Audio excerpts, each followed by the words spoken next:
Ümumiyyətlə istərdim qonağımı dəvət edim. Qonağım Aqrar Sığorta Fondunun nümayəndəsi Əli Əhmədov. Əli bənim, xoş gəlmişsiniz. Salam verir sizi. Buyurun, gəlin. Niyə görə kənd təsərrüfatından sizə keçid edirik? Çünki gəldik və biz bilirik ki, hal-hazırda yeni bir mövsümdəyik. Payız mövsümü, payızın ardınca qış, qışın ardınca yaz, yay mövsümü gələcək və bu kənd təsərrüfatı sahəsində çalışan insanlar, sahibkarlarımızın hər birinin marağında var ki, yaxşı məhsul əldə eləsinlər.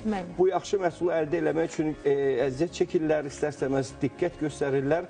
Amma xüsusi hadisələr var ki, bu bizdən də təbiət hadisələri deyə buna. Bu təbiət hadisələri istədikləri qədər o kənd təsərrüfatından məhsulları yığa bilmirlər. Məhsuldarlığa təsir edir. Çox böyük təsir göstərir və hal-hazırda bu xəbəri istəyirəm tamaşaçılara təqdim edeyim ki, Qaxda sahibkarların üzləşdiyi böyük bir problemlərdən biri də fındıq bağlarının kabusa çevrilməyidir. Gözlədikləri nəticə hətta 2 tondan çox məhsul əldə etmək istədikləri halda artıq 300 kiloqram, nə bilim 400, 500, 600, 700 kiloqrama qədər bu qədər aşağı düşür məhsuldarlıq. Bunun səbəbi nə ola bilər? Yəni sığortalasaydılar nələr ola bilərdi, nəyə diqqət etməlidirlər? İstərdim, bax bu barədə ümumiyyətlə siz bizə danışasınız və bilirik ki, sizin bizə göndərdiyiniz videolar da var. Həmin o videolarla da rahat bir şəkildə artıq biz söhbətimizi edə bilərik. Buyurun, xoş gəldiniz. Təşəkkür edirəm Elnur bəy, Ləhə xanım. Belə vacib məsələlərə toxunduğunuz üçün çox sağ olun. Bəli, Azərbaycanda dövlət dəstəyi ilə təqdim olunan aqrar sığorta, dövlət dəstəyi ilə ona görə deyirik ki, pulun yarısını dövlət ödəyir.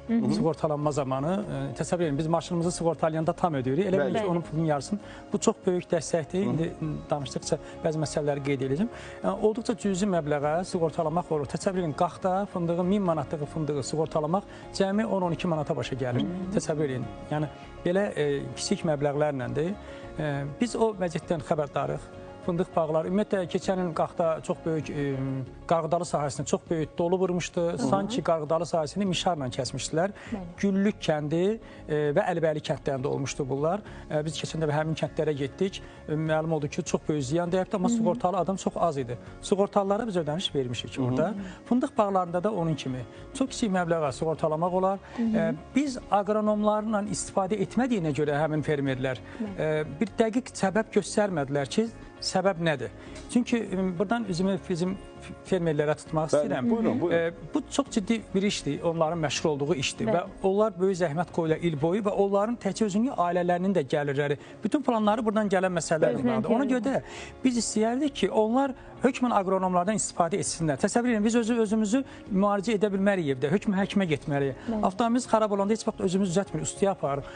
Bax, kənd təsərrüfatında da hökmən aqronomun istifadə etməlidir ki, indi aqronom olsaydı bizə dəqiq səbəb deyə bilər. Amma istənilən halda aqrar sığortanın qoruduğu riskləri nəzərə alanda demək olar ki, elə bir risk yoxdur ki, biz ondan qorunmayaq.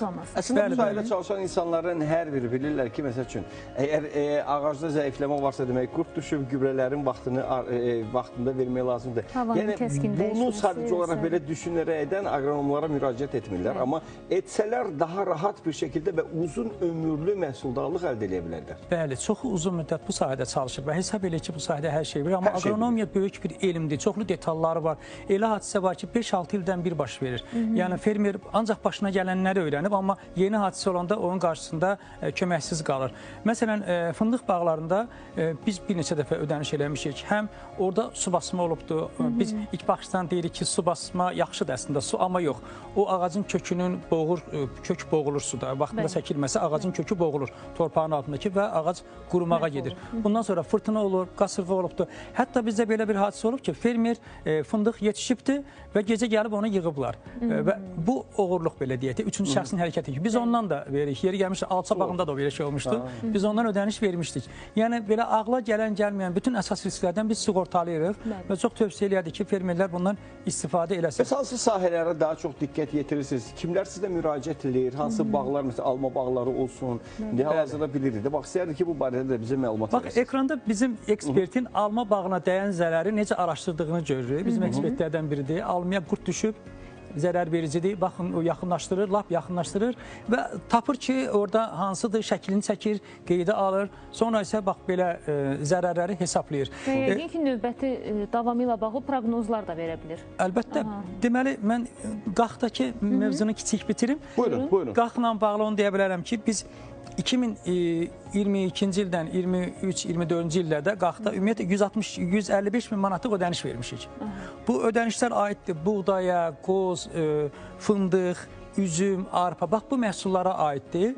Özə burada haqqında danışılan, mən dediyim Güllük kəndidir, Qıpçaq, Zəyəm, yəni 20-yə yaxın kəndə biz qaxda ödəniş vermişik. Bunları sadalayıb sizin vaxtınızı almaq istəmirəm. Məsələn, Əlibəyli, Zərnə, Lələli, Böyük Ala, Qorağan, yəni İlisu məşhur kənddir. Orada da biz ödəniş vermişik. Yəni bax, bu ilin 6 ayında isə biz 67 min manat qaxda ödəniş vermişik. Yəni belə aktiv olaraq onlar sığortalayırlar.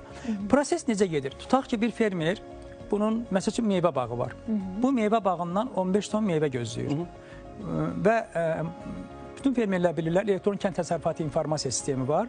Orada qeydiyyatdan keçirlər, bəyan edirlər ki, mənim məsələn 1 hektar bağım var, alma bağım var, hansı növdə onda yazırlar. Bu prinsipcə uzun görsələ bilər, amma sadə prosesdir, hamı bunu bilir.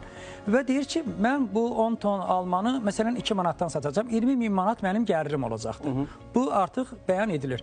Və mən sığortalamaq istəyirəm dedikdə, məsəl üçün biz Xaçmaz Quba sahəsini götürsək, orada 1 ton 1000 manatlıq almanın sığortalaması təxminən 12 manatdır. Təsəvvür edin də.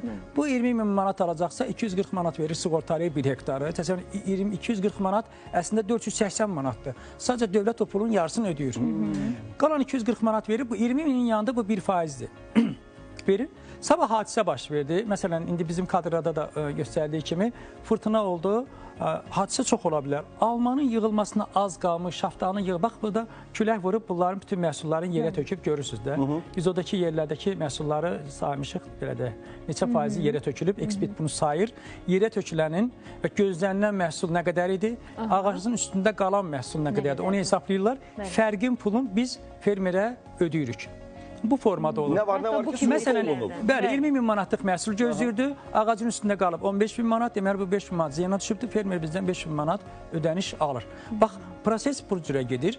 Biz ümumiyyətlə 41 bitkini sığortalayırıq, belə deyək də, demək olar ki, bütün meyvələri sığortalayırıq, bostan, tərəvəz bitkilərini, bostan bitkilərindən ancaq səhv eləmirəmsə pomidor var, xiyarın sığortası üzərində işlər gedir ki, xiyar sahələri də var, çoxlu ödənişlər gedir. Meyvələrdən kivi və digər meyvələrin üzərində işlər gedir ki, onlar sığortalansın. Bu yaxınlarda arıçılıq, quşçuluq sığortalanacaqdır. Sonra heyvandarlıqdan iri və xırdabuynuzlu heyvanları sığortalayırıq biz.